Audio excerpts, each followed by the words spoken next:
అన్న ఈ స్థాయికి వస్తే కనీసం మా కాంగ్రెస్ పార్టీ గుర్తించి మా నాయకత్వం గుర్తించి ఒక సోదరుడు ప్రజల కోసం కొట్లాడేటోడు మా అభ్యర్థిగా ఉండాలని చెప్పి కాంగ్రెస్ పార్టీ నన్ను గౌరవించుకుందన్న. వామపక్ష పార్టీలు నాకు అండగా నిలబడ్డాయన్న. ఇన్ని అండగా నిలబడితే ఇవాళ కేటీ రామారావు మాట్లాడుతా ఉన్నాడు ఏమని అన్నా తీన్మార్ మల్లన్న బ్లాక్ మెయిలర్ అని మాట్లాడుతున్నా. నా ఆస్తులు ప్రభుత్వానికి రాసిచ్చినన్నా బ్లాక్ మెయిలర్ ఇట్లుంటాడా అన్న ఎక్కడన్నా? ఒక్కసారి ఆలోచన చేసుకోండి.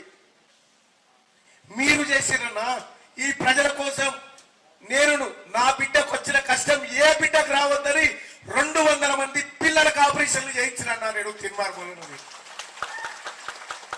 ఇలా ఈ రకమైనటువంటి విధానంతో నేను ముందుకు పోయి నేను రైట్ టు రీకాల్ పెడతా అని చెప్పినన్నా.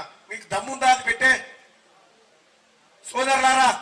ఇంకంతేకాదు ఒక తీన్మార్ మల్లన్న తెల్లంగేసుకుంటే కూడా ఓర్వట్లేదు అన్న టిఆర్ఎస్ పార్టీ కేటీ రామారావు అన్న. వేసుకోవద్దా? ఒక పేద బిడ్డ కనీసం ఒక కారులో తిరగొద్దా? ఒక బీసీ బడుగు బలహీన వర్గాల బిడ్డ ఎన్నికల్లో పోటీ చేస్తే ఓర్చుకోరా? ఒకసారి ఆలోచన చేయమని కోరుతా ఉన్నా. ఏం చెప్తా ఉన్నామన్నా ఈ ప్రజలకి?